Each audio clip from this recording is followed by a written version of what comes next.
Hola a todos, nosotros somos estudiantes de la carrera de Medicina, cursamos el quinto año, pertenecemos a la UNAM León y actualmente llevamos la electiva de genética. Mi nombre es Yosene López y el de mi compañera Shirley Lezama. Y en este video vamos a hablarle un poco sobre lo que es el ciclo celular, la regulación del ciclo celular, oncogen, protooncogen y los genes supresores. 1. El ciclo celular es la base de la reproducción de los organismos y su función no es solamente generar nuevas células, sino también asegurarse de que este proceso se produzca de manera debida y con la regulación adecuada. El ciclo celular se divide en dos grandes fases. La interfase, que va a estar comprendida por la fase G1, la fase S o fase de síntesis y la fase G2. La segunda fase va a ser la fase de mitosis, la cual se va a dividir en 5 fases, lo que es metafase, prometafase, anafase, telofase. En la fase G1 se produce la acumulación del ATP que va a ser necesario para la división y el aumento del tamaño de la célula. Esta fase es una fase de una actividad enzimática intensa durante la cual se va a encontrar aumentada la actividad enzimática, sus organelos van a duplicarse, así como otras moléculas y estructuras citoplasmáticas se van a encontrar aumentadas en número. En consecuencia, el tamaño de la célula también se aumenta. En la fase G1 puede entrar durante el ciclo en un estado de reposo, que es la fase G0. Durante esta se va a detener su proliferación o nunca más va a volver a empezar. Esta fase puede durar un día, semanas o hasta un año. Un ejemplo de esta fase de reposo son las células musculares esqueléticas, las cuales no pueden dividirse, pero sí se incrementan su estructura citoplasmática. La segunda fase o la fase de síntesis se inicia cuando se adquiere el tamaño adecuado de la célula, las proteínas necesarias se han sintetizado y se tiene suficiente ATP. Durante esta fase deben generarse dos juegos o complementos de ADN, los cuales van a ser dados a las dos células hijas. Este es el momento durante el cual las histonas 1, 2A, 2B, 3 y 4 son sintetizadas, así como otras proteínas asociadas al ADN, como la ADN polimerasa, la ligasa, la topoisomerasa y otras. La tercera fase de la interfase es la fase G2. En esta fase la célula se va preparando para entrar en la mitosis y se dé la repartición equitativa del material genético. En esta fase se adquiere todo el organelo y la maquinaria necesaria para su división. Una vez que la célula ha entrado en la mitosis, durante la profase, la cromatina que en la interfase se halla difusa se condensa lentamente formando cromosomas bien definidos. En esta fase también se empieza a formar lo que es el uso mitótico. Luego, en la prometafase, se desintegra la envoltura nuclear que se rompe originando vesículas de membrana indiferenciables de retículo endoplasmático. En este momento, los microtúbulos del uso entran en la región nuclear. En cada centrómero maduran complejos proteicos llamados cinetocoros que se unen a los microtúbulos del uso que ejercen una tensión sobre los cromosomas, los cuales se ven sometidos a movimientos agitados. En la metafase, los microtúbulos del cinetocoro alinean los cromosomas en un plano ecuatorial. Los cromosomas se mantienen en tensión por los cinetocoros apareados y por sus microtúbulos asociados, los cuales están unidos a los polos opuestos del uso. Durante la anafase, la anafase se inicia cuando los cinetocoros que anteriormente fueron apareados se separan y se permite que cada cromátide sea arrastrada lentamente hacia un polo del uso. Finalmente, durante la telofase, los cromosomas hijos que fueron separados se alargan aún más y se vuelve a formar la envoltura nuclear para cada célula hija.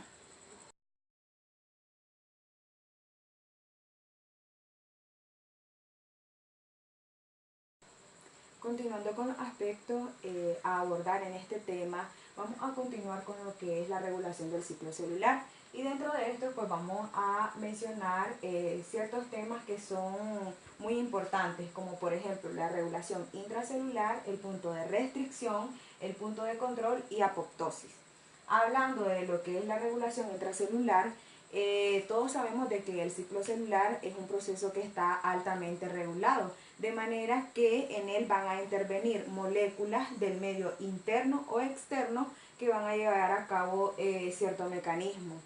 Ahora bien, si hablamos desde el punto de vista externo, aquí vamos a tener ciertos factores de crecimiento y algunas moléculas de señalización que van a intervenir en lo que es el control del crecimiento y la proliferación celular, con el fin de promover todas estas moléculas. Y dentro de esto vamos a tener algunos como lo que es el factor de crecimiento epidérmico, el factor de crecimiento hepático, el factor de crecimiento fibroblástico, el factor de crecimiento derivado de células gliales y el factor de crecimiento endotelial vascular. Es importante recalcar de que cada una de estas moléculas son denominadas como mitógenos, porque estos van a llevar a cabo lo que es la división celular.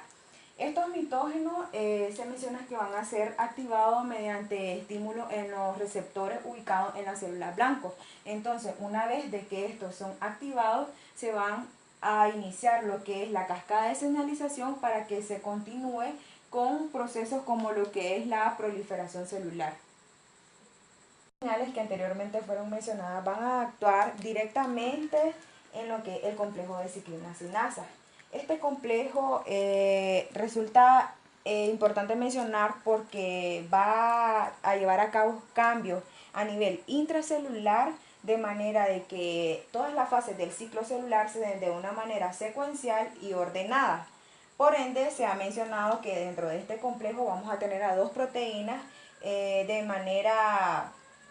van a actuar de manera principal. Como su nombre lo dice, son la ciclina y tenemos la sinasa. Pero dentro de la ciclina se menciona que estas van a actuar, van a ser específicas para cada una de las fases del ciclo celular. Dentro de estas vamos a tener a 18 tipos, pero dentro de los principales van a ser 4. Las tipo A, las tipo B, las tipo D y las tipo F.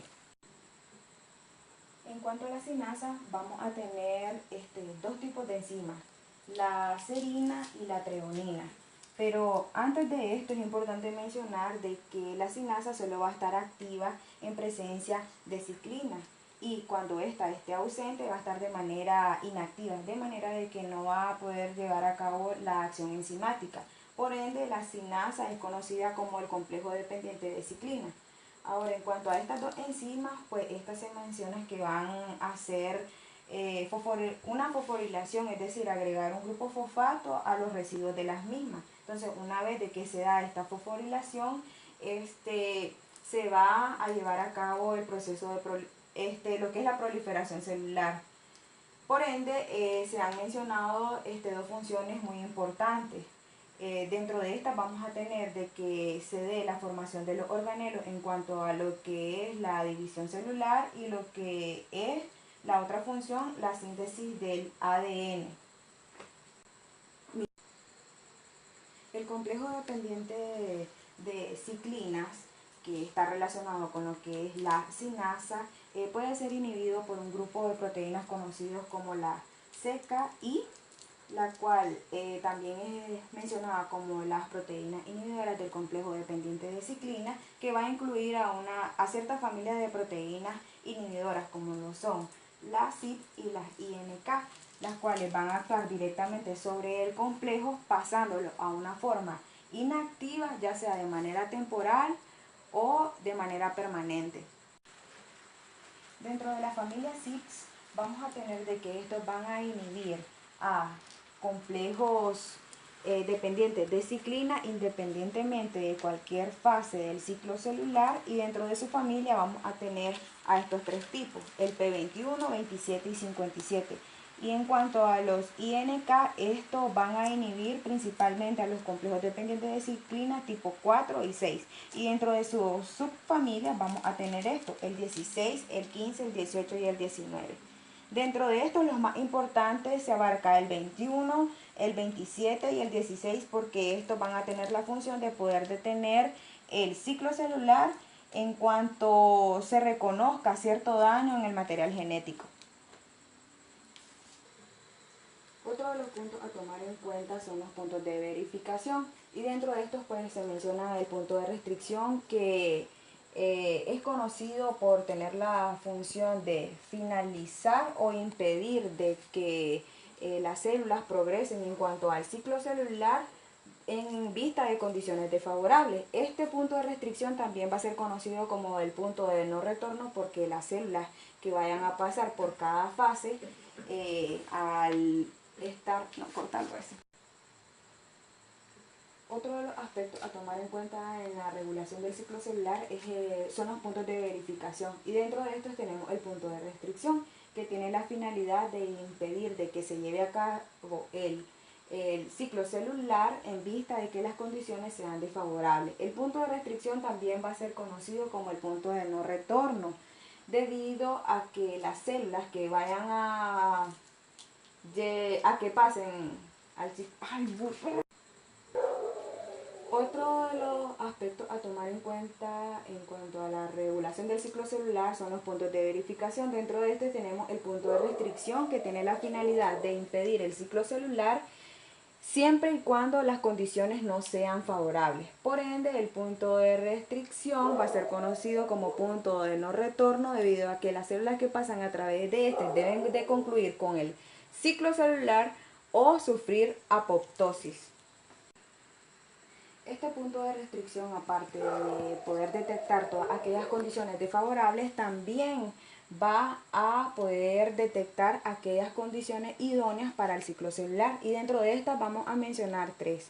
Una de estas es el poder tener un estado energético elevado. La segunda sería poder el punto de restricción también detecta aquellas condiciones idóneas para llevar a cabo el ciclo celular. Dentro de estas vamos a tener el poder tener un estado elevado de energía, el que no haya estrés oxidativo ni estrés celular, y por ende tener acceso a todos aquellos metabolitos que contribuyan a lo que es el ciclo celular. Ahora, el otro punto a tomar en cuenta es el punto de control. Dentro de esto hay tres puntos, y el primero se va a dar inicio en lo que es la fase G1, al final de la fase G1, y va a involucrar la activación del complejo dependiente de ciclinas. Una vez que se activa el complejo, va a estar directamente relacionado con lo que es la integridad del ADN. En vista de que se detecte un daño en el material genético, este va a ser inmediatamente reconocido por sensores y se va a inducir inmediatamente su reparación, con la finalidad de poder detener el ciclo celular.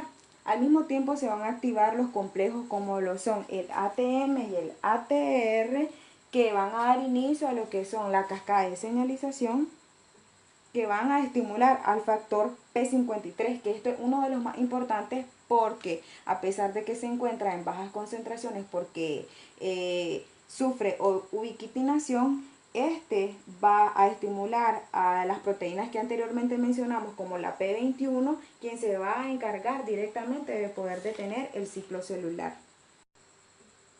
El segundo punto de control lo vamos a encontrar al final de la fase G2, y va a depender principalmente de la presencia de ciclina y sinasa.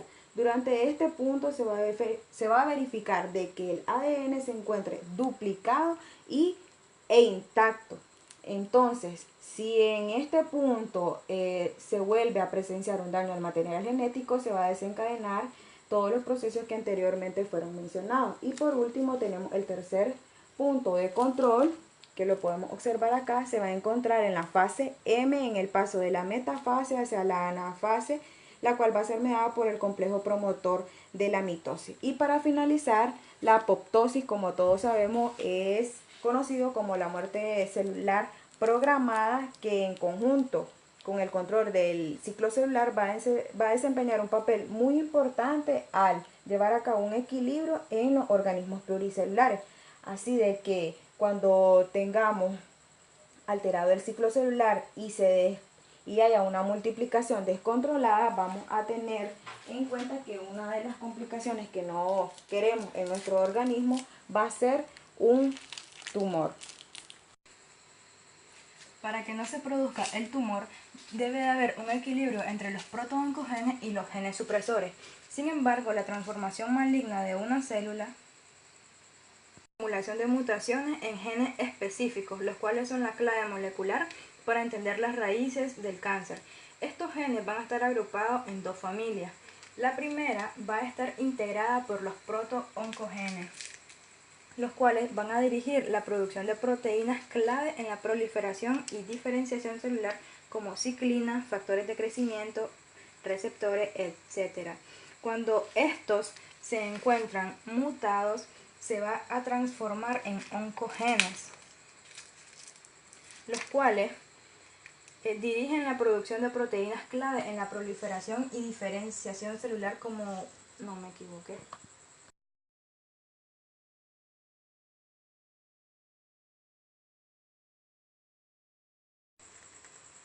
Acontece por acumulación de mutaciones en unos genes específicos, los cuales son la clave molecular para entender las raíces del cáncer. Estos genes van a estar agrupados en dos familias. La primera va a estar integrada por los protooncogenes, los cuales dirigen la producción de proteínas clave en la proliferación y diferenciación celular. Cuando los protooncogenes se encuentran mutados, se transforman en oncogenes, los cuales son capaces de orquestar la multiplicación anárquica de las células y originar una división celular descontrolada, llevándonos al tumor. La segunda familia va a estar integrada por los genes supresores de tumor. Esto en el organismo sano controlan la proliferación celular. Ellos, por tanto, son reguladores negativos de crecimiento y cuando no están presentes en la célula o se encuentran inactivos a causa de mutaciones, las células dejan de crecer normalmente y adquieren propiedades proliferativas anormales características de las células tumorales.